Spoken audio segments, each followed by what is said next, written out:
Hello बच्चों, थोड़ा technical issue की वजह से कंप्यूटर अभी नहीं चल पा रही, तो उसको ध्यान में रखते हुए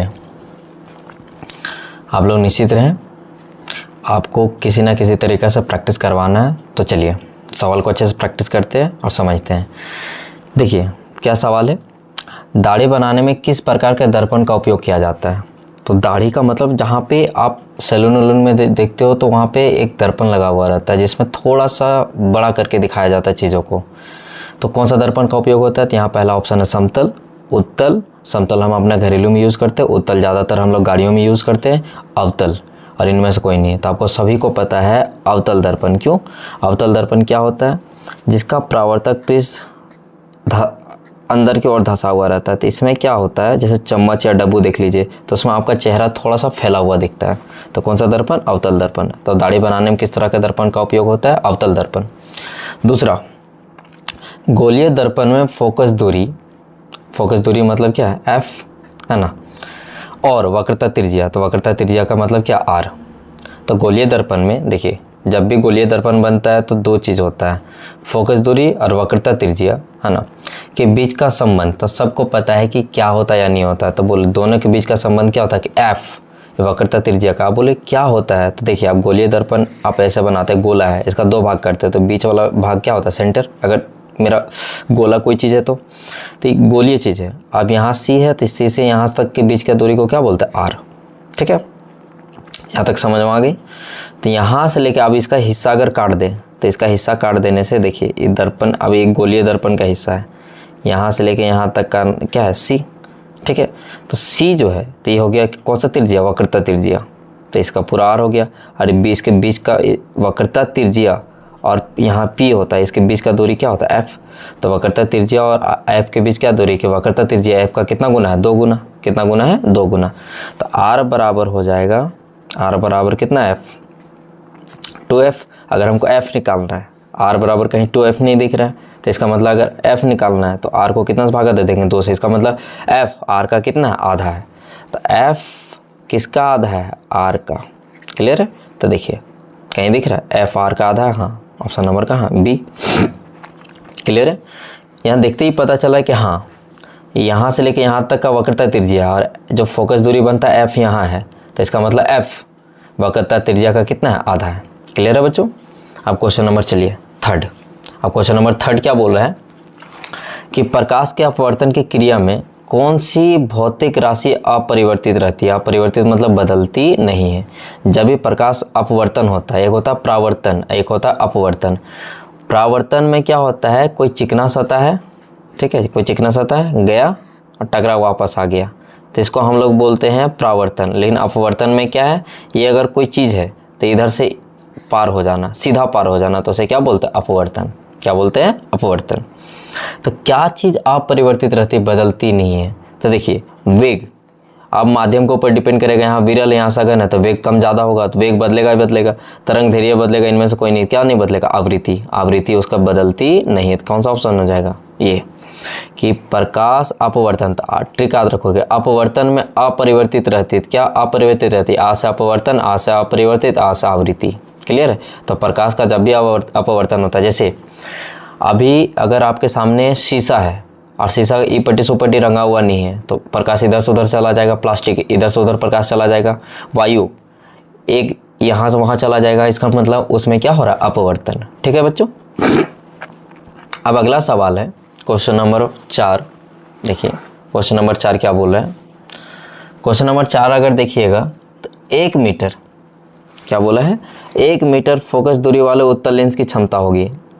शब्द पकड़िएगा, कौन सा लेंस? उत्तल लेंस। अब उत्तल लेंस की क्षमता बोला है और 1 मीटर है, तो उत्तल लेंस का क्षमता हमेशा किस में आता है? धनात्मक में। उत्तल लेंस का क्षमता हमेशा किस में आता है? धनात्मक में। ठीक है, और अवतल का इसका धनात्मक में जब भी क्षमता आएगा, और अवतल का हमेशा किस में आता है? माइनस में। किस में आता है बच्चों? माइनस में। ठीक है, तो ये किसका बात कर रहे हैं? उत्तल। किसका बात कर रहे हैं? उत्तल। तो बोलिए 1 मीटर फोकस दूरी वाला, उसका फोकस दूरी कितना दिया है? 1 मीटर, तो उसका क्षमता कितना होगा? तो किस सबको फॉर्मूला है, फॉर्मूला पता है क्या होता है क्षमता का? तो क्षमता का जब भी हम फॉर्मूला निकालने जाते हैं तो होता है P बराबर 1/f, P बराबर 1/f। तो देखिए फॉर्मूला अगर रखते हैं P बराबर 1 तो 1 1 मीटर दिया है, F 1 का 1 और बोलिए फोकस दूरी है ना, तो 1 मीटर। क्लियर, 1 से 1 को भागा देंगे तो P बराबर कितना D 1D। तो कितना डायोप्टर, 1 डायोप्टर, ऑप्शन नंबर क्या बी। क्लियर है। अब क्वेश्चन नंबर 5 देखिए, क्या सवाल बोला है कि 4D क्षमता वाले, मतलब 4 डायोप्टर, 4D का मतलब कितना डायोप्टर, 4 डायोप्टर, और D किसका ऐसा ही मात्रक है, लेंस की क्षमता का। तो लेंस की क्षमता का ऐसा ही मात्रक क्या बोलता है, डायोप्टर। तो 4D क्षमता वाले अवतल लेंस की फोकस दूरी क्या होगा। तो अब इसमें दिया हुआ है, क्या दिया हुआ है, पावर दिया हुआ है, मतलब क्षमता दिया हुआ है। क्या दिया हुआ है, क्षमता। क्षमता मतलब P दिया है, P का मान कितना है 4D। और लेंस पकड़िए, कौन सा लेंस, अवतल लेंस। कौन सा लेंस का बात बोल रहे हैं, अवतल लेंस। क्लियर है।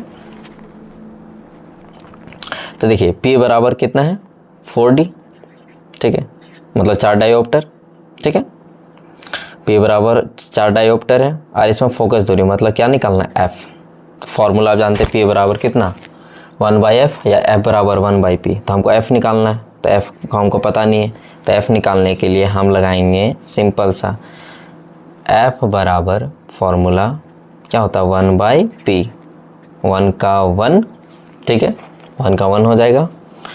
और P कितना दिया है 4, E मीटर है तो इसको किस में बदलना पड़ेगा, सेंटीमीटर। E 1 जो है मीटर है बाबू, तो इसको 1 को किसे 1 मीटर को सेंटीमीटर में बदलते हैं तो कितना गुना करते हैं 100, तो ऊपर कितना आ जाएगा 100/4। जब 4 से 100 को भागा देंगे, 4 दूनी 8, 4 पचे 20, कितना सेंटीमीटर 25 सेंटीमीटर। ऑप्शन नंबर क्या बी। क्लियर है। तो यहाँ आपका क्लियर हो गया होगा क्वेश्चन नंबर 5। अब क्वेश्चन नंबर 6 देखिए। क्वेश्चन नंबर 6 आपका बोला जा रहा है, अच्छे से समझिए और प्रैक्टिस कीजिए। वाहनों के अग्रदीपों में, अब बोले अग्रदीप क्या होता है, तो देखिए कोई बाइक है तो बाइक का आगे वाला हेडलाइट जहाँ से लाइट निकलता है, या जो कार है तो कार का आगे वाला ये हिस्सा जहाँ से लाइट दिखता है, ठीक है, तो इसको बोलते हैं हेडलाइट। तो हेडलाइट अगर अच्छे से देखिएगा तो आपको अंदर धंसा हुआ दिखेगा हेडलाइट। अब हेडलाइट कैसे अंदर धंसा हुआ, देखिए टॉर्च में देखिएगा तो देखिए अंदर ये धंसा हुआ रहता है, यहाँ बल्ब लगा हुआ रहता है, ठीक है, आप देख पा रहे होंगे। हम यहाँ दिखाने की कोशिश कर रहे हैं कि ये अंदर वाला परावर्तक पृष्ठ होता है, ठीक है, और यहाँ पे ऐसा बल्ब लगा हुआ रहता है और उसके ऊपर कांच लगा हुआ रहता है। तो ये बल्ब जलता है और आगे फैलता है। तो बोलेगा वाहनों के अग्रदीप में किस दर्पण का उपयोग किया जाता है। तो यहाँ एक दर्पण के जैसा ही काम होता है, ये चमकीला सतह होता है, ये अंदर वाला भाग चमकीला होता है, ये ऊपर में ना से लगा हुआ रहता है ट्रांसपेरेंट, ये पट्टी से पट्टी जो प्रकाश जाता है। लेकिन ये तो पूरा का पूरा कैसा भाग है, दर्पण जैसा होता है। तो ये कैसा दिख रहा है, देखने से लग रहा है कि कैसा उत्तल है कि अवतल है, तो अवतल, अंदर धंसा हुआ है और यहाँ लाइट बिखरता है। तो देखिए वाहनों के अग्रदीपों में किस दर्पण का उपयोग होता है, तो कौन सा दर्पण, अवतल दर्पण। कौन सा दर्पण बेटा, अवतल दर्पण। अग्रदीपों में मतलब जहाँ से लाइट जलता है उसे कौन सा दीप बोलते हैं, अग्रदीप। क्लियर है। तो बोलो वाहनों के अग्रदीप में किस दर्पण का उपयोग होता है, अवतल दर्पण। कौन सा दर्पण, अवतल दर्पण। अवतल दर्पण में आप देख लिए क्या होता है नहीं होता है। अब आगे देखिए, मानव नेत्र के जिस भाग पर किसी वस्तु का प्रतिबिंब बनता है, तो मानव नेत्र का कौन सा भाग है, तो सबको पता है उसका बोलते हैं रेटिना। क्या बोलते हैं बेटा, रेटिना। कहीं आपको रेटिना देखने मिलेगा या कहीं आपको हिंदी में दृष्टि पटल। कौन सा पटल, दृष्टि पटल। क्लियर है। तो मानव नेत्र के जिस भाग पे, जैसे प्रोजेक्टर से अगर कोई चीज़ लाइट मारा जाता है तो कोई पर्दा पे चित्र बनता है, उसी तरह हमारे आँख में कौन सा भाग पे चित्र बनता है, तो हमारे भाग पे, हमारे आँख के कौन से अंग पे या कौन सा भाग पे चित्र बनता है, तो उसका नाम कौन सा पटल है, दृष्टि पटल। कौन सा पटल है बेटा, दृष्टि पटल। क्लियर है। तो मानव नेत्र के जिस भाग पर वस्तु का, वस्तु मतलब कोई भी चीज का प्रतिबिंब, प्रतिबिंब मतलब इमेज बनता है, तो इमेज कहाँ बनता है, दृष्टि पटल। अब बोले सामान्य नेत्र का दूरबिंदु, तो एक कोई व्यक्ति है और अगर वो व्यक्ति अपने आँख से देख रहा है तो मैक्सिमम कहाँ तक देख सकता है, तो मैक्सिमम उसका कोई अंत नहीं है। लेकिन मिनिमम मतलब कितना पास से कोई चीज़ को देख सकता है, तो मिनिमम 25 सेंटीमीटर होता है, ठीक है, मिनिमम कितना सेंटीमीटर, 25। और मैक्सिमम मतलब सामान्य दूर का बिंदु, तो दूरबिंदु का कोई अंत नहीं, जहाँ तक नजर जाएगा वहाँ तक देख सकते हैं। इसका मतलब सामान्य नेत्र का दूरबिंदु क्या होता है, सामान्य मतलब जो नॉर्मल आँख है जिसमें कोई तरह का कोई प्रॉब्लम नहीं है, तो उसका सामान्य नेत्र का दूरबिंदु कितना है, अनंत। क्या है बेटा, अनंत। ठीक है। अब क्वेश्चन नंबर आपका 9 देखिए, कोशिश कीजिए बेटा प्रैक्टिस करने का। नेत्र में जाने वाले प्रकाश की मात्रा को कौन नियंत्रित करता था। देखिए मानव नेत्र तथा रंग बिरंगा संसार में पढ़ा है कि मानव नेत्र में जाने वाली प्रकाश की मात्रा को नियंत्रित कौन करता है। ठीक है, तो कौन करता है, दृष्टिपटल नहीं। दृष्टिपटल का मेन काम है इमेज बनाना, मतलब प्रतिबिंब बनाना। दूसरा आ रहा स्वच्छ मंडल, तो स्वच्छ मंडल भी नहीं है। अगला आ रहा परितारिका, नहीं। तो पुतली, पुतली एडजस्ट करती है अपने आप को कितना प्रकाश अंदर जाने देना है, कितना प्रकाश नहीं जाने देना है। तो नेत्र में जाने वाली प्रकाश की मात्रा को कौन नियंत्रित करती है? पुतली। अब ट्रिक कैसे याद रखोगे? नियंत्रण करना मतलब कंट्रोल करना था, जैसे नहीं बोलता कि कठपुतली, कठपुतली, तो कठपुतली मतलब जैसे उंगली से ऐसे ऐसे नचाता है, तो उसी टाइप का याद रखना कि प्रकाश की मात्रा को कौन नियंत्रित करता है? पुतली। क्लियर है? कितना जाने देना, कितना मात्रा में, कैसे कितना पैर उठाना नहीं उठाना, जैसे कठपुतलियों को नचाया जाता है उसी तरह कितना मात्रा जाने देना नहीं जाने देना। तो मानव नेत्र में जाने वाली प्रकाश की मात्रा का नियंत्रित कौन करता है? पुतली। क्लियर है बेटा? अब आ रहा क्वेश्चन नंबर देखिए 10। अब क्वेश्चन नंबर 10 क्या बोलता है कि मानव नेत्र में प्रतिबिंब की प्रकृति क्या होगी? तो मानव नेत्र में जो प्रतिबिंब बनता है कैसे बनता है? तो अब प्रतिबिंब की प्रकृति का मतलब होता है नेचर, किस नेचर का प्रतिबिंब बनेगा, है ना। तो आप देखिए प्रतिबिंब या तो दो ही टाइप से बनेगा, या तो सीधा बनेगा या तो उल्टा बनेगा, या तो आभासी, मतलब जब दर्पण के पीछे बनता है तो उसे क्या बोलते हैं? आभासी। क्लियर है? तो मानव नेत्र में प्रतिबिंब कैसा बनता है? तो आप सभी को पता होगा मानव नेत्र में जो प्रतिबिंब बनता है वो उल्टा बनता है। और कैसा बनता है? उल्टा के साथ वास्तविक, क्योंकि जब भी उल्टा बनेगा तो वास्तविक बनेगा, और सीधा और ये सब बनता है तो इसको काल्पनिक बोलते हैं। तो क्या उल्टा और आभासी? नहीं, उल्टा और क्या? वास्तविक। तो मानव नेत्र में हमेशा प्रतिबिंब मतलब हमारे आँख में जो इमेज बनता है वो उल्टा बनता है और कैसा बनता है? वास्तविक। ठीक है बेटा? अब बोला 1 किलोवाट घंटा निम्न में से किसकी इकाई है? तो सबको पता है किसको मापते हैं 1 किलोवाट घंटा। तो 1 किलोवाट घंटा किसको मापा जाता है? आप लोग जब पढ़े होंगे ऊर्जा के बारे में तो बोलिए 1 किलोवाट घंटा किसको मापा जाता है? शक्ति को? नहीं। किसको मापा जाता है? ऊर्जा को। हाँ, तो यही पता चल गया 1 किलोवाट घंटा किसको मापा जाता है? ऊर्जा। किसको बेटा? ऊर्जा। आप क्वेश्चन नंबर 12 देखिए। ठीक है, क्वेश्चन नंबर 12 आपका बोल रहा है, क्वेश्चन नंबर 12 अच्छे से देखिए क्या बोला है कि कूलाम किसका SI मात्रक है? कूलाम से किसको मापते हैं? तो कूलाम किसका SI मात्रक है? अगर आप अच्छे से पढ़े हो विद्युत वाला तो देखिए पहला बोला विद्युत आवेश को मापते हैं, विद्युत धारा। तो विद्युत धारा को मापने के लिए हम लोग क्या यूज़ करते हैं? एम्पियर। ठीक है। विभवांतर को मापने के लिए क्या यूज़ करते हैं? Volt, V। प्रतिरोध को मापने के लिए क्या यूज़ करते हैं? ओम। ठीक है, प्रतिरोध को मापने के लिए किसका यूज़ करते हैं? ओम। तो बोलिए यहाँ कौन बच गया? विद्युत आवेश। कौन सा आवेश? विद्युत आवेश। तो विद्युत आवेश का SI मात्रक क्या होता है? कूलाम। क्या होता है बेटा? कूलाम, जिसको C से दर्शाते हैं और हिंदी में बोलते हैं कूलाम। क्लियर है? तो कूलाम किसका SI मात्रक है? किसका SI मात्रक है? विद्युत आवेश। कौन सा आवेश? विद्युत आवेश। चलिए ये हो गया क्वेश्चन नंबर आपका 12। अब 12 के बाद आपका 13 से बताना स्टार्ट करते हैं। ठीक है, चलिए क्वेश्चन नंबर आपका 13 देखिए, समझिए सवाल आप देखिए बढ़िया से। 13 कोशिश कीजिएगा बेटा और बढ़िया समझने की कोशिश कीजिएगा। विद्युत मोटर एक युक्ति है जो परिवर्तित करती है। तो देखिए विद्युत मोटर क्या है? जैसे आपके घर में पानी वानी पटाने के लिए मोटर है, या आपका फैन लगा हुआ मोटर है। ठीक है, तो फैन में जो मोटर घूमता है क्या करता है? विद्युत ऊर्जा को लेता है। तो बोले हाँ सर विद्युत ऊर्जा को लिया। अब विद्युत ऊर्जा को लेके वो क्या काम करता है? तो विद्युत ऊर्जा को लेके अंदर वाला मोटर को घुमाता है। तो जब विद्युत ऊर्जा लिया जाता है और अंदर वाला मोटर घुमाया जाता है तो विद्युत ऊर्जा को कौन सा ऊर्जा में बदला जाता है? आंतरिक ऊर्जा में। तो विद्युत मोटर एक युक्ति है जो परिवर्तित करती थी आंतरिक ऊर्जा को विद्युत ऊर्जा में। नहीं, ये तो उल्टा हो गया ना, आंतरिक ऊर्जा को विद्युत ऊर्जा में नहीं, विद्युत ऊर्जा को कौन सा ऊर्जा? आंतरिक ऊर्जा। तो ऑप्शन नंबर क्या हो जाएगा? B। विद्युत ऊर्जा को कौन सा ऊर्जा में? आंतरिक ऊर्जा। ठीक है, क्लियर है बेटा? अब 14 में देखिए, जल का विद्युत अपघटन, मतलब जल में करंट डाल दिए तो विद्युत द्वारा वो अपघटन कर रहे हैं, तो किस प्रकार की अभिक्रिया? तो देखिए जल जो होता है H2O है। ठीक है, एक यौगिक है, इसमें हम डाल दिए, क्या डालें? विद्युत अपघटन करवाएं। कौन सा अपघटन? विद्युत अपघटन। और अब अपघटन में जानते हैं कि भैया टूटना, तो जब विद्युत अपघटन करवाएं तो क्या क्या टूटा? H2 अलग हो गया और O2 अलग हो गया। तो बोलिए किस तरह का अभिक्रिया देखने से लग रहा है कि एक यौगिक था, दो में टूट गया, इसका मतलब संयोजन, वियोजन, विस्थापन, द्विविस्थापन। क्या हो जाएगा? विस्थापन। क्या हो जाएगा बेटा? विस्थापन। क्लियर है? किस तरह का अभिक्रिया देखने को मिल रहा है? तो देखिए विस्थापन, यहाँ एक दूसरे को डिस्प्लेस करता है तो विस्थापन होता है, विस्थापन नहीं। ये देखिए एक पदार्थ दो या दो से अधिक पदार्थ में टूट जाता है तो क्या बोलते हैं? वियोजन। तो वियोजन बहुत टाइप का होता है, प्रकाशीय वियोजन होता है, विद्युत वियोजन होता है ना। तो उसी तरह बोलिए संयोजन, संयोजन में क्या होता है? दो मिलके एक पदार्थ मिलाना, दो या दो से अधिक मिलके। और वियोजन में क्या होता है? एक पदार्थ टूटकर दो या दो से अधिक पदार्थ बनाना, क्या हो जाएगा? वियोजन। क्या हो जाएगा बेटा? वियोजन। क्लियर है? अब क्वेश्चन नंबर 14 का क्लियर हो गया कि जल का विद्युत अपघटन करवाते हैं, मतलब तोड़ रहे हैं। अपघटन करवाना मतलब क्या करना, तोड़ना। देखिए H2O था, अपघटन करवाएं। अब क्वेश्चन नंबर 15 देखिए, दिए गए रासायनिक अभिक्रिया किस तरह का उपचयन हो रहा है, तो बोले किस पदार्थ का उपचयन हो रहा है। उपचयन का मतलब होता है जिसमें ऑक्सीजन की वृद्धि होता है, उसे बोलता है उपचयन। तो देखिए यहाँ पे कॉपर ऑक्साइड है, देखिएगा CuO, कॉपर ऑक्साइड किसके साथ, H2O के साथ अभिक्रिया कर रहा है। अब क्या हुआ, कॉपर अलग हो गया और ऑक्सीजन किसके साथ जुड़ गया, हाइड्रोजन के साथ। किसके साथ जुड़ गया बेटा, हाइड्रोजन के साथ। अब आपको बताना है, अगर यहाँ देखिए ऑक्सीजन पहले था किसके साथ, कॉपर के साथ, अब किसके साथ जुड़ गया, हाइड्रोजन के साथ। तो बोलिए किसका उपचयन हुआ, इनमें से जो उपचयन हुआ वो किसका उपचयन हुआ। तो सबको पता है कि हाइड्रोजन का। हाइड्रोजन पहले अकेले था, अब किसके साथ आ गया, ऑक्सीजन के साथ। तो जिसमें ऑक्सीजन की वृद्धि होता है उसका उपचयन होता है, और अपचयन किसका हो गया, कॉपर का। क्लियर है। तो बोलिए किसका, कॉपर ऑक्साइड का, नहीं। ऑक्सीजन का, नहीं। किसका हो जाएगा, कॉपर का, नहीं। किसका, हाइड्रोजन। किसका हो जाएगा बेटा, हाइड्रोजन। तो किसका उपचयन हुआ, हाइड्रोजन का। ठीक है। हाँ, लेकिन अगर अपचयन पूछता तो बोल देते कॉपर ऑक्साइड। कॉपर ऑक्साइड पहले था, अब अपचयन होकर क्या बचा, कॉपर। ठीक है।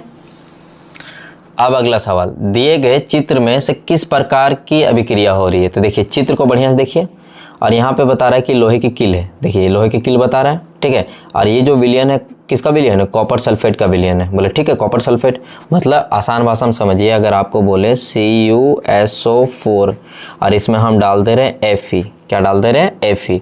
आपको पता है कि भैया कॉपर से ज़्यादा पावरफुल है Fe, मतलब आयरन। तो बोले किसको फोड़ देगा, कॉपर को। तो बोलिए कॉपर अलग हो गया और कॉपर के जगह कौन आ गया, FeSO4। क्लियर है बेटा। तो इससे क्या समझ में आया गया कि किस प्रकार की अभिक्रिया हो रही है। तो देखने से ही पता चल रहा है कि यहाँ किस तरह का अभिक्रिया हो रहा है। तो बोलिए आयरन किसको विस्थापित कर दिया, कॉपर को, और कॉपर के जगह खुद चल गया। तो बोलिए कॉपर, और बोलो क्या बोले, फेरस सल्फेट। फेरस सल्फेट मतलब आयरन सल्फेट। तो बोलिए यहाँ देखते ही पता चले संयोजन नहीं, वियोजन नहीं, क्या हो जाएगा, विस्थापन। क्या हो जाएगा बेटा, विस्थापन। क्लियर है, देखते ही पता चल रहा है। क्लियर। अब अगला क्वेश्चन नंबर 17 देखिए बढ़िया से। क्वेश्चन नंबर 17 बोला है, निम्नलिखित में से कौन प्राकृतिक सूचक का उदाहरण है। कौन ऐसा है जो प्राकृतिक सूचक का उदाहरण है। प्राकृतिक सूचक मतलब वैसा सूचक जो हमें सूचना देता है कि कौन अम्लीय है और कौन क्षारीय है। लेकिन सूचक में बहुत तरह का सूचक होता है, एक होता है प्राकृतिक सूचक, एक होता है कृत्रिम, या जिसको हम लोग अपना भाषा में बोलते हैं संश्लेषित सूचक, जो लैब में तैयार किया जाता है, संश्लेषित सूचक। ठीक है बेटा। तो देखिए निम्नलिखित में कौन सा प्राकृतिक सूचक का उदाहरण है, नहीं है सो नहीं बताना है। तो मिथाइल ऑरेंज, फिनोल्फ्थालीन, लिटमस पत्र, कोई नहीं। तो देखिए इसको लैब में तैयार किया जाता है, सबको पता है, इसको भी लैब में तैयार किया जाता है। लेकिन ये लिटमस पत्र जो होता है प्राकृतिक द्वारा जो प्राप्त होता है उससे मिलता है। तो कौन सा आंसर हो जाएगा, लिटमस पत्र। कौन हो जाएगा बेटा, लिटमस पत्र, मतलब ऑप्शन नंबर क्या, C। तो प्राकृतिक सूचक के तौर पे कौन है, लिटमस पत्र। तो चलिए आपका 17 कंप्लीट हुआ। अब 17 के बाद 18 देखिए। अब आप स्केल के बारे में पढ़े होंगे। बोले यस सर, स्केल के बारे में पढ़े हैं। कौन सा स्केल, पीएच स्केल, आपका इंस्ट्रूमेंट बॉक्स वाला स्केल नहीं। तो पीएच स्केल में अगर आप अच्छे से देखो तो पीएच स्केल में क्या होता है, काउंटिंग 0 से स्टार्ट होता है और कहाँ तक जाता है, चौक 2 तक, और बीच वाला जो डिस्टेंस होता है उसको कितना होता है, 7, और इसको डिनोट करते हैं ऐसे P और H ऐसे लिखा जाता है ना। 7 क्या है, 7 से अगर कम जाते हैं, क्या बता रहे हैं, अगर 7 से हम कम रहते हैं, कम, तो इसका मतलब क्या है, अम्ल। देखिए 7 से अगर ज़्यादा, देखिए उल्टा यहाँ पे ये कन्फ्यूजन नहीं कीजिएगा। चलिए हम यहाँ बताते हैं आपको। 7 से इधर गए तो अम्लीय, 7 से ज़्यादा गए तो क्षारीय, और 7 पे रुके तो ना अम्लीय ना क्षारीय, क्या हो जाएगा, उदासीन। तो इतना ध्यान रखना, किसी विलयन का पीएच मान 10 है। देखिए 10 मतलब क्या, 7 से अधिक है। अगर इधर आएगा तो H+ आयन बढ़ेगा, और उधर जाएगा तो OH- आयन बढ़ेगा। तो H+ आयन बढ़ने से अम्लीय बढ़ेगा, और जितना इधर जाएंगे उतना ज़्यादा अम्लीय गुण बढ़ेगा, और इतना इधर जाएंगे उतना क्षारीय गुण बढ़ेगा। तो यहाँ क्या बता रहा है, समझिएगा बात को, कि किसी विलयन को एक घोल है, उसका pH मान 10 है, तो वह निम्नलिखित में क्या होगा। तो देखते ही पता चल गया 10 है मतलब 7 से अधिक है, इसका मतलब आँख बंद करके क्या हो जाएगा, क्षार। क्या हो जाएगा बेटा, क्षार। ना अम्ल होगा, ना लवण, ना उदासीन, क्या हो जाएगा, क्षार। अगर 7 पे होता तो बोलते उदासीन। ठीक है। अब 19 में देखिए, बढ़िया सवाल को समझिएगा अच्छे से। अब क्या बोला है, दिया गया चित्र क्या सूचित करता है? तो ये सूचित ये कर रहा है कि देखिए एसिड अगर हाथ में गिरेगा तो हाथ जल जाएगा, ठीक है। तो हमें हमेशा हाथ साफ रखना चाहिए? नहीं। तो क्या बताने की कोशिश किया जा रहा है कि हमें प्रयोगशाला में हाथ धोकर जाना चाहिए? नहीं। हमें अम्ल से हाथ धोना चाहिए? नहीं। सांद्र अम्ल तथा क्षार वाले बर्तन का चेतावनी चिन्ह, कि ये सांद्र और तथा क्षार वाले बर्तन का चेतावनी चिन्ह। तो ऑप्शन नंबर क्या हो जाएगा बेटा? डी, कि चेतावनी चिन्ह है कि ये सांद्र अम्ल और क्षार वाले बर्तन है, इसको संभल के छूना है, अगर छुओगे तो इस तरह हालत होगा। क्लियर है? अब क्वेश्चन नंबर देखिए 19 हो गया। अब क्वेश्चन नंबर 20, इमली में कौन सा अम्ल पाया जाता है? तो अम्ल के बारे में सबको पता है कि कौन सा अम्ल, यहीं देखिए एक रिवीजन करवा देते हैं। इमली में कौन सा अम्ल पाया जाता है? पहला सवाल आ रहा है कि यहाँ पे सिट्रिक, टार्ट्रिक, सिट्रिक, देखिए 2 बार आ गया, लैक्टिक अम्ल। तो लैक्टिक अम्ल सबको पता है किसमें पाया जाता है? दही में। यही रिवीजन कर लीजिए, लैक्टिक अम्ल किसमें? दही में। और इमली में, तो इंग्लिश याद रखिए, इमली का टार्ट्रिक, तो इमली का क्या हो जाएगा? टार्ट्रिक। तो इमली का किसमें पाया जाता है? टार्ट्रिक में, ठीक है। तो पूछेगा इमली में कौन सा अम्ल पाया जाता है? कौन सा अम्ल? टार्ट्रिक अम्ल। कौन सा अम्ल? टार्ट्रिक, ठीक है। इमली में कौन सा अम्ल पाया जाता है? टार्ट्रिक अम्ल, ठीक है। अब 21 देखिए, अच्छे से समझिएगा। 21 और 22, कौन सा अधातु, धातु का बात नहीं है, अधातु कमरे के ताप पर द्रव अवस्था में पाया जाता है। अगर धातु का बात बोलता तो अलग बात रहता है, यहाँ किसका बात बता रहा? अधातु। अगर धातु में बोलते तो पारा हो जाता, तो यहाँ पारा सबको मार देता फटाक से, भी पारा नहीं होगा। अधातु बोल रहा था। ब्रोमीन एक अधातु है जो कमरे के ताप पर क्या होता है? द्रव अवस्था में। कौन? ब्रोमीन। तो ब्रोमीन एक कैसा है? अधातु। क्या है बेटा? अधातु है। ब्रोमीन एक अधातु है जो कमरे के ताप पर कौन सा अवस्था में होता है? द्रव अवस्था में। किसमें? द्रव में। क्लियर है? जब कमरे के अवस्था में रखा जाएंगे, कमरे के गर्मी में। अब अगला सवाल है, निम्नलिखित में से किस पदार्थ का उपयोग अग्निशामक बनाने में किया जाता है? सबको पता है अग्निशामक बनाने के लिए किसका प्रयोग किया जाता है? अग्निशामक का मतलब होता है जो आग बुझाने का प्रयोग होता है। तो सोडियम हाइड्रोजन कार्बोनेट क्या होता है बेटा? सोडियम हाइड्रोजन कार्बोनेट, ठीक है। तो किसका? सोडियम हाइड्रोजन कार्बोनेट या सोडियम बाइकार्बोनेट भी बोलते हैं। तो ऑप्शन नंबर क्या हो जाएगा बेटा? बी। तो अग्निशामक में किसका किया जाता है? सोडियम हाइड्रोजन कार्बोनेट, ठीक है। चलिए, इतना अच्छे से प्रैक्टिस कीजिए, उसके बाद देखिए कहाँ आपको दिक्कत हो रहा है। फल को पकाने के लिए कौन सा हार्मोन उत्तरदायी है? तो देखिए, फल को जो पकाने में कौन सा हार्मोन में ना उत्तरदायी होता है? उत्तरदायी मतलब कौन जवाबदेह है? तो देखिए, तरह तरह का हार्मोन होता है जो नियंत्रण एवं समन्वय में पढ़े हैं कि कौन सा हार्मोन कब काम आता है। तो यहाँ पे आ रहा है कि कौन सा ऐसा हार्मोन है जो इसको पकाने का काम करता है। नहीं सॉरी, 30 में आ गए ना, अभी आपका कितना? 22 के बाद आपका 23 कंप्लीट करना है, सॉरी, उसके बाद आगे चलना है ना। 23 देखिए, 23 उसको आपको नहीं पढ़ना है, जो आपका सिलेबस में वही पढ़िए, क्योंकि पहले टाइप हो चुका है, सिलेबस में वो नहीं था। निम्नलिखित में कौन सा धातु अधिक अभिक्रियाशील है? तो कौन सा धातु अधिक अभिक्रियाशील है? Potassium, sodium, aluminium, calcium. यहाँ पे बताए कौन सा है ज़्यादा अभिक्रियाशील। तो देखिए, देखते ही पता चला, जो एकदम छूते ही भम से एकदम आग पकड़ ले। तो बोलिए, निम्नलिखित में कौन सा अधिक अभिक्रियाशील है? Potassium, sodium, aluminium, calcium. तो यहाँ पे क्या हो जाएगा बेटा? सबसे अधिक अभिक्रियाशीलता में सबसे ऊपर देखोगे तो कौन देखने मिलता है? पोटेशियम। कौन देखने मिलता है? पोटेशियम, ठीक है। सोडियम भी है, बोले सर सोडियम। तो देखिए, अधिक अभिक्रियाशीलता में कौन आता है? पोटेशियम। क्या आता है? पोटेशियम, ठीक है, ठीक है। अब देखिए, यहाँ पे अगला सवाल आ रहा है कि पृथ्वी के भूप्रकृति में प्राकृतिक रूप से पाए जाने वाला तत्व या यौगिक, मतलब पृथ्वी में जो दबा हुआ रहता है तरह तरह की चीज़ें, उसको हम लोग क्या बोलते हैं? सबको पता है, क्या बोलते हैं? खनिज। खनिज को हम लोग निकालते हैं। अब बोलता है प्रोपेनॉल में कौन सा अभिक्रियाशील समूह होता है? देखो, लास्ट वाला वर्ड पकड़ो, नॉल। ऑल है, क्या है? ऑल। और ऑल किस में लगता है? अल्कोहल में। किस में लगता है बेटा? अल्कोहल। क्या पढ़ते हैं इसको? अल्कोहल। अल्कोहल मतलब OH, ठीक है। तो OH जब लगल रहता है तो उसमें हम लोग क्या बोलते हैं कि भैया नॉल पढ़ाता। तो प्रोपेन मतलब देखो, मैथ एथ प्रोप, तो 3 कार्बन है और लास्ट में क्या लगल है? अल्कोहल। तो कौन सा क्रियाशील समूह? क्रियाशील मतलब कौन सा? प्रक्रियात्मक समूह या फंक्शनल ग्रुप है? क्या हो जाएगा? अल्कोहल, ठीक है। अब अगला सवाल आता है, प्रकाश संश्लेषण प्रक्रिया में निम्नलिखित में से क्या नहीं होता? तो प्रकाश संश्लेषण प्रक्रिया में क्या नहीं होता? तो जल का टूटना पहला ऑप्शन है, दूसरा ऑक्सीजन का मुक्त होना, तो जल टूटता ही टूटता है, ये भी होता है। कार्बन डाइऑक्साइड का मुक्त होना, नहीं, कार्बन डाइऑक्साइड अवशोषित करता है, मुक्त नहीं होता। तो क्या नहीं होता कार्बन डाइऑक्साइड का मुक्त होना, तो आंसर क्या हो जाएगा सी। ठीक है बेटा। अब 28 का देखिए, फ्लोएम से खाद्य पदार्थों का परिवहन पौधों में किस दिशा में होता है। तो फ्लोएम का मतलब देखिए दो तरह का होता है मेन, एक जाइलम, जाइलम जा से जल का परिवहन होता है। तो जल का परिवहन कहाँ होगा, तो एक कोई पौधा है, देखिए पौधा है, ठीक है। अब पौधा का जड़ है ऐसे, तो बोलो पानी कहाँ से, नीचे से ऊपर की ओर जाएगा, ठीक है। तो ये नीचे से कहाँ की ओर, ऊपर की ओर। लेकिन फ्लोएम जो होता है खाना सबसे ऊपरी भाग में बनता है, सबसे ऊपरी भाग में, पत्ता के सबसे ऊपरी भाग में। तो खाना सब जगह अंग में आएगा, तो कैसे आएगा, तो कैसे गति करेगा, तो हमेशा किधर की ओर, ऊपर में है। अगर फ्लोएम जाइलम रहता है तो नीचे से ऊपर की ओर, लेकिन बोलिए फ्लोएम है, खाना तो यहाँ बन रहा है पेड़ में, तो खाना यहाँ बन रहा है, तो यहाँ से खाना हर जगह आएगा, तो किसके द्वारा, ऊपर से नीचे, के नीचे से ऊपर, तो ऊपर से कहाँ, नीचे। कहाँ आएगा बेटा, ऊपर से नीचे। क्लियर है, तो अच्छे समझ में आ गया। फ्लोएम से खाद्य पदार्थों का परिवहन पौधे में किस दिशा में होता है, किस दिशा में होता है, तो बोलो ऊपर से कहाँ, नीचे। अब आता है वृक्क की, तो वृक्क का मतलब होता है जो किडनी है, रचनात्मक और क्रियात्मक इकाई, मतलब वृक्क की सबसे छोटी इकाई, आसान भाषा में वृक्क की रचनात्मक, जो जिससे वृक्क बना हुआ और उसका क्रिया होता है, तो सबको पता है उसका छोटे भाग को क्या बोलते हैं, नेफ्रॉन। क्या बोलते हैं, नेफ्रॉन।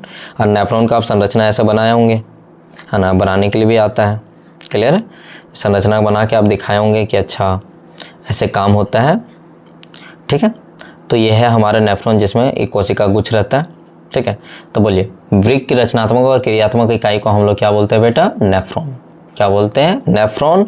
और नेफ्रॉन कहीं इंग्लिश में नहीं दिया होगा, तो इसका मतलब क्या दिया है, वृक्कन, वृक्क, क्या दिया है, वृक्क, जिसको इंग्लिश कहीं ना कहीं आपको दिया होगा नेफ्रॉन, ठीक है। नेफ्रॉन बहुत बार दिया रहता है, ठीक है, गलती नहीं करना, नेफ्रॉन या वृक्क, ठीक है। 29 हो गया। चलिए अब अगला सवाल है, जितना इंपॉर्टेंट हो सके आपको करने की कोशिश कर रहे हैं, अब अच्छे से प्रैक्टिस कीजिए। फल को पकाने के लिए कौन सा हार्मोन उत्तरदायी है, तो फल को पकाने के लिए देखिए नियंत्रण एवं समन्वय चैप्टर में आप पढ़े हैं, नियंत्रण एवं समन्वय कि किस तरह नियंत्रण होता है पेड़ पौधों में और मनुष्य में। तो हम लोग के जैसा तरह तरह का हार्मोन्स निकलता है, उसी तरह पौधों में भी हार्मोन निकलता है, और वो हार्मोन इसका मेन क्या काम करता है, तो देखिए यहाँ पे आ रहा ऑक्सिन, तो ऑक्सिन नहीं होता, जिब्रेलिन नहीं होता, तो क्या होता है, एथिलीन। क्या होता है, एथिलीन। एथिलीन एक ऐसा हार्मोन है जो किसको पकाने का काम करता है, फल, ठीक है। ट्रिक के साथ रखोगे ऐसे एथिलीन, और याद रखना आम के बीज को एठिया बोलते थे। एठिया कब निकलता है आम से, जब पूरी तरह पक जाता है, तो फल पकाने के लिए किसका यूज होता है, एथिलीन, ठीक है। और उसके बाद साइटोकाइनिन, जिब्रेलिन, सबका अलग अलग काम होता है। चलिए एस्ट्रोजन स्रावित होता है, तो एस्ट्रोजन सबको पता है कहाँ से स्रावित होता है, अंडाशय द्वारा, थायराइड, वृषण तो पुरुषों में होता है, और पिट्यूटरी द्वारा। तो देखिए ज़्यादा कन्फ्यूजन ना करते हुए याद रखिएगा कि एस्ट्रोजन कहाँ होता है, तो अंडाशय का दो काम होता है। सवाल भी पूछेगा कि अंडाशय के क्या क्या कार्य हैं बताइए, और वृषण के, तो अंडाशय और वृषण का अगर पूछ दिया तो अंडाशय का पहला काम है क्या, अंडाणु निर्माण करना, ठीक है। और दूसरा किसका का, एस्ट्रोजन स्रावित करना।